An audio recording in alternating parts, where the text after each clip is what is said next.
first, we have to ask God, Lord, anong masamang ginawa at anong... Number 2, we have to do it together. So, special mention ko lang yung Tindig Pilipinas. So, di ba, yung grupo nila, Kiko, D, nag-file sa ombudsman. So, na-receive namin today. Kausapin ko pa lawyers ko, pero alam ko na, sinabi ko na sagot ko dyan. But I just want to congratulate them for doing the job for the administration.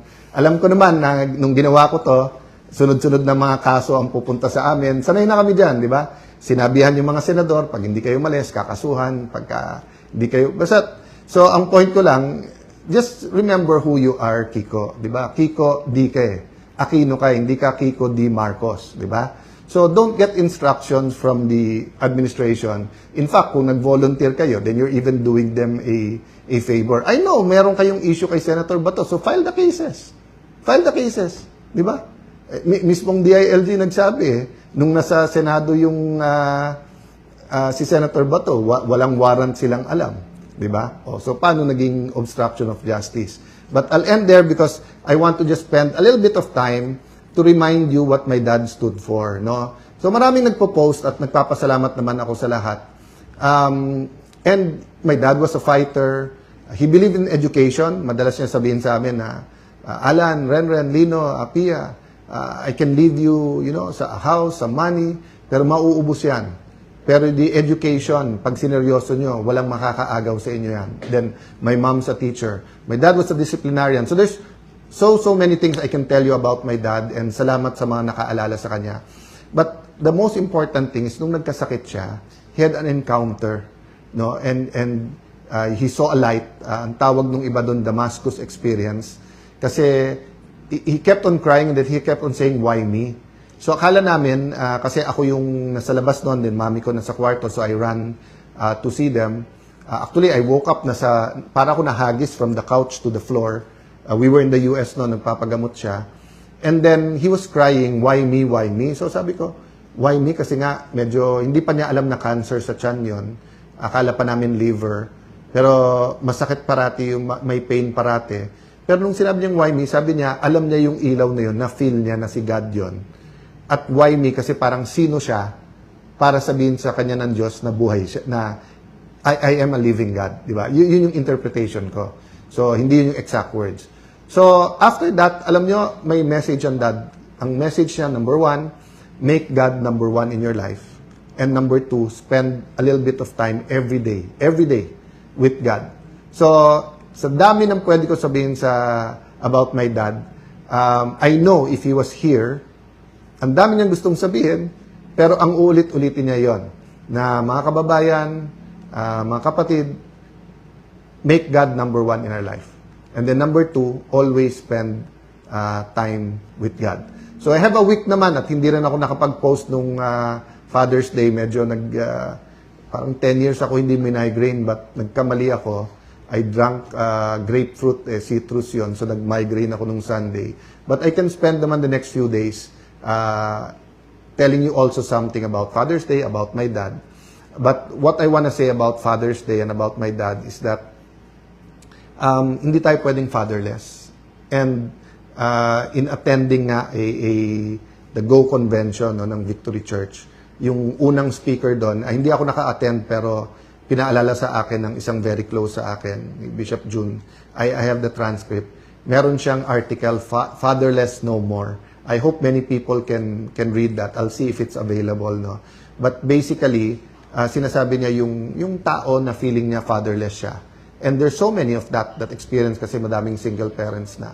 But iba pa daw pagka-community, pagbansa, ang nakapag-feel na fatherless. But we don't have to feel fatherless because we do have God the Father. And regardless of our belief, maraming nagdadasal, Diyos Ama. Di ba? So, now there are people kasi who have bad experience sa tatay. Whether in abandon, whether abusive, di ba? Kaya, pag sinabi yung a father's love, doble yung pag-ulila nila, yung pangungulila, di ba? Double Kasi yung hindi ka naka-experience, tapos nakikita mo sa iba, na-experience sila isang father, nangungulila ka. Pero kung na-experience mo, tapos bad ang experience mo, hindi mo maiintindihan the father's love. So yun ang aking prayer this week na, di lang naman dapat one day ang Father's Day. Gawin na natin Father's Week. di ba? Na ma-experience natin ang pagmamahal ng isang tatay. So yan din ang reminder ko, maging lalaki o babae, ang barangay captain, ang principal sa school, ang director sa gobyerno, ang mayors, governors, sa ating mahal na Pangulo, di ba? Let's not let people feel that they're fatherless. So ngayon na may economic crisis, problema nung earthquake sa Mindanao, yung pong mga killings na nangyayari sa mga eskwelahan, nangyari po sa Ateneo basketball team, people are looking for a father, di ba? And sometimes you didn't ask to be the father, pero kung ikaw ay barangay captain, kung ikaw ay mayor, governor, ikaw ay presidente, ikaw ay head ng COA, ikaw ay head ng AFP, ikaw ay head ng PNP, people need a father. So sa ating pagdadasal at pagse-celebrate ng Father Day, let's also pray for the other fathers sa ating bansa. Kasi kapag naramdaman talaga ang pagmamahal ng isang tatay, mararamdaman mo yung yung protection, yung comfort, at saka kahit may uncertainties, alam mong may panghahawakan ka, di ba? So let me stop there and hope, di ba, na despite lahat tong division sa ating bansa, man-navigate po natin yung Blue Ribbon Committee, yung impeachment, and then itong mga sunod-sunod na violent crimes na nangyayari sa ating bansa. Don't forget about our economy, ang pangangailangan ng ating mga magsasaka. Planting season ngayon medyo okay, but because of the Israel-US war, yung kakulangan ng fertilizer, additional problem. Even before the fertilizer may shortage at nagmahal, problematic na ang ating buong agriculture sector. No? And every administration has promised they'll do more. I honor the secretaries of agriculture. Many of them have done a lot, pero napakarami pang pangangailangan ng ating bansa. And I fear that storm season is coming. Kita nyo po, konting ulan, baha, kaliwat kanan, di ba? I mean, again, kung anong itatanim yan, ang aanihin. Nung pumutok yung flood control scam, yun na ang nabanggit na natin po yan, di ba? Na pagka hindi mo tinuloy yung ibang flood control projects, yung linis-linis lang, tapos massive urbanization, tuloy-tuloy yung pollution, climate change. So, yung dadating na baha, dadating na super El Nino, dadating na economic, sunod-sunod na problema. So, let's pray, no? For father of a nation, father ng schools, father ng mga bawat bayan at syudad, di ba? So, kailangan po natin yan. So, thank you for the time you spend with me dito. And thank you sa mga kapatid natin sa media. God bless you po. Think that they can do anything. The discussion has been there for more than 10 years. Di ba? So, uminit na ulit yung discussion niya noong 2016 pa, 2026 na eh. So, tama si Senator Robin na if there's a reason to call a special session, it'll be that. Diba? So, hindi po dahilan na wala pang members yung minority sa Committee on Justice because everyone can participate eh. Hindi naman kailangan yung botohan dyan eh. It's really getting to a consensus of what what law will be most proactive and relevant to us, where we can protect our young people, not expose them to criminality, not treat them as hardened criminals, but also deter them and their parents from going into violence and violent crimes. No? So I promise you I'll talk a little bit about the impeachment. So most of the news is about the pre-trial. So I'll just two topics lang. Bakit pre-trial? Kasi if you remember po, nagkaroon ng time during the hearing of former Chief Justice Corona na bumagal at tumagal kasi nga habang nagtatrial, minamark pa yung mga ebidensya. And then, pag ang prosecution biglang nagtanong, pwede bang yung second o third article ang i-present or may skip kami? O kaya kung parehong dokumento or parehong witness ang gagamitin, debate pa parate.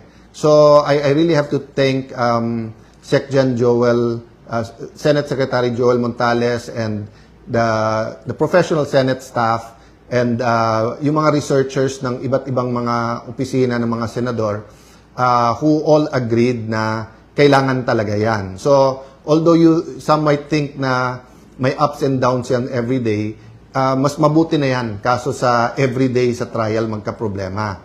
So, having said that, the second point kasi I want to make, and I think this is the most important point in the trial, is yung political neutrality or yung impartiality. So, all throughout history, ang issue parati sa isang korte is to be impartial. Impartial. Ibig sabihin po, walang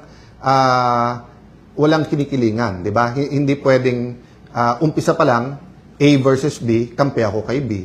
Di ba? Kaya nga sa jury system, they have to make sure na yung mga nasa jury hindi biased. So supposedly sa system natin na may judge, sila dapat ay trained na kahit na may personal opinion or may feelings about it, they apply the law. Di ba? So for example, kung yung isang judge namatayan dahil sa drunk driving, pero ang batas natin, drunk driving 6 years lang, hindi pwedeng sabihin ng judge, 9 years ikulong yan. Kasi nga, kailangan niya sundin yung batas. But yung judge kasi is trained. So, ang problema natin sa senator judges, we're not really trained as judges. Of course, some of us have been in other impeachment trials or whether sa House or sa Senate, so may konti ng experience. But still, ang layo sa training kahit na ng ating MTC or RTC judges, di ba? So, yung impartiality is very important. So, if you remember when we convened the court, nag-oath taking, di ba? Nauna ako at pagkatapos nag-oath naman yung lahat ng senator. Makikita nyo po dito sa resolution adopting the rules of procedure on impeachment trials. Sa Rule 3, before the consideration of the articles of impeachment, the presiding officer shall administer the prescribed oath or affirmation to the members of the Senate then present and to the other members of the Senate as they may appear, whose duty shall be to take the same. Upon presentation of the articles to the Senate shall specify the date and time for consideration of such articles unless the Senate provides otherwise, di ba? So yan, ginawa natin lahat. Tingnan niyo yung next paragraph. Senators shall observe political neutrality during the course of impeachment trial. Tapos dinefine niya, political neutrality shall be defined as an exercise of public officials' duty without unfair discrimination and regardless of party affiliation or preference. Okay, ulitin ko ha. Without unfair discrimination and regardless of party affiliation or preference. So whether admin ka, and policy ng admin, if it's the policy of the admin, to impeach a certain official, and whether opposition ka at ayaw mo ma-impeach, or baliktad, admin ka, ayaw mo ma-impeach, opposition ka, may gusto kang ma-impeach, dapat may fairness, dapat walang unfair discrimination, dapat may political neutrality. That's why, dun pa lang nung nabuo yung bagong majority nung May 11, ang sinabi sa amin, ang priority, dalawa. Ang ating ekonomiya at pangalawa, yung magkaroon ng fair at maayos. Yun po ang sabi nila, fair at maayos, impartial at maayos na impeachment. Pero nagulat kami, bakit naging priority na buwagin yung bagong majority at tanggalin ako bilang Senate President. So, isang theory dyan na lumabas is that ayaw kasi talagang lumabas ang buong katotohanan tungkol sa massive corruption that has been going on for the last 4 years, and yung simbolo ng massive corruption na yan ay nasa flood control. Nililiwanag ko po yun kasi sabi ng iba, flood control lang. Hindi po. Napakaraming instances of corruption. Some are endemic, some were there. For example, pag sinabing customs, BIR, DPWH, to be fair to the Marcos administration, even President Duterte said na may corrupt na contractor sa DPWH. Even President Duterte said, yan BIR, yan customs. Remember, may kinulong siya sa Bureau of Immigration, di ba, BID. Lalo po during the time of President Pinoy, who we also honor today. Many people are honoring him. I had the privilege of also serving with him 3 terms sa Congress and then sa Senado. We were not always in agreement, but I recognize the good that he's done as I recognize the good done by President Duterte. And during the Pinoy years, anti-corruption was also very important. So having said that, nung lumabas yung Napoles, sabi, grabe naman to. May ghost, may Yung pera parang dumadaan lang sa foundations tapos sa bulsa na ng politiko at ng contractor pumupunta. Ang problema mga kababayan, nagmukhang barya eh. Yung Napolis, pagdating dito sa ghost project sa flood control, isipin nyo 350 billion a year. Yun ay sa flood control pa lang. Hanggang ngayon po, yung corruption dun sa maintenance projects na is another 300 billion a year. Halos wala pa akong nababasa dyan. So, napakarami pa ho. So, statement po ni Senator Win, paraphrasing, pag may lumabas na ebidensya, pwede mag-hearing. I'm not so sure kung eksakto yun ang sinabi niya. So I won't comment sa kanya. But yung sinabi po ni Chairman Erwin na iikot na lang ba tayo sa flood control? O kaya yung sinabi ng iba na kapag may bagong ebidensya, hindi po ganon. Pag nag-iimbestiga ka, ikaw naghuhukay. Ikaw nag-investigate. Ikaw nag-uncover. At kahit sino po sa amin mga senador, congressman, basta neutral lang ho ha, neutral lang. Wag lang talaga maging alagad or aso or tuta ng Malacanang. Pwede po talaga nating bilangin eh. Yung 18 former Marines, sinabi nila may mga kasamaan sila, active at hindi active. So yung isang lane lang yon, yung mga bodyguards.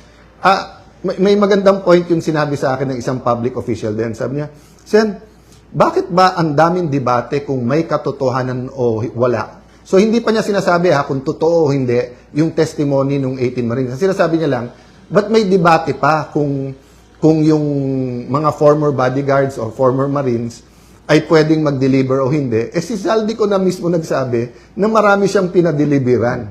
Di ba? And everyone agrees that former Congressman Zaldico is in the center of this.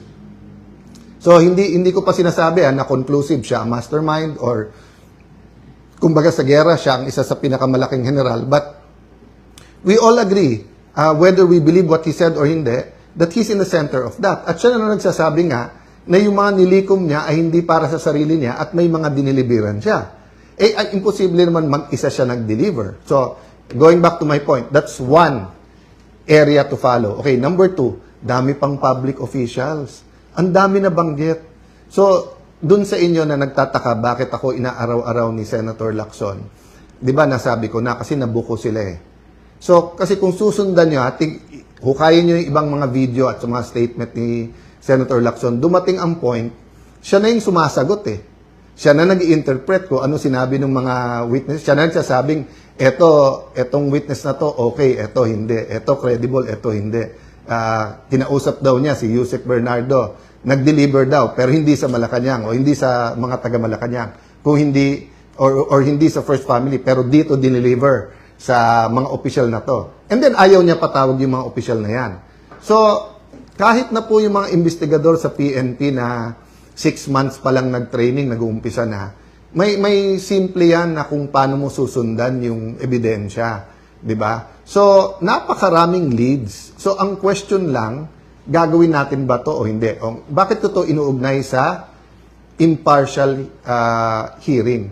Kasi kung ang gusto ng administrasyon, kalimutan muna natin lahat ng ibang corruption, impeachment muna kasi importante to. Then that's selective justice, di ba? Then that's discriminating, meaning any other corruption okay na lang sa atin? Basta dito na lang kasi why?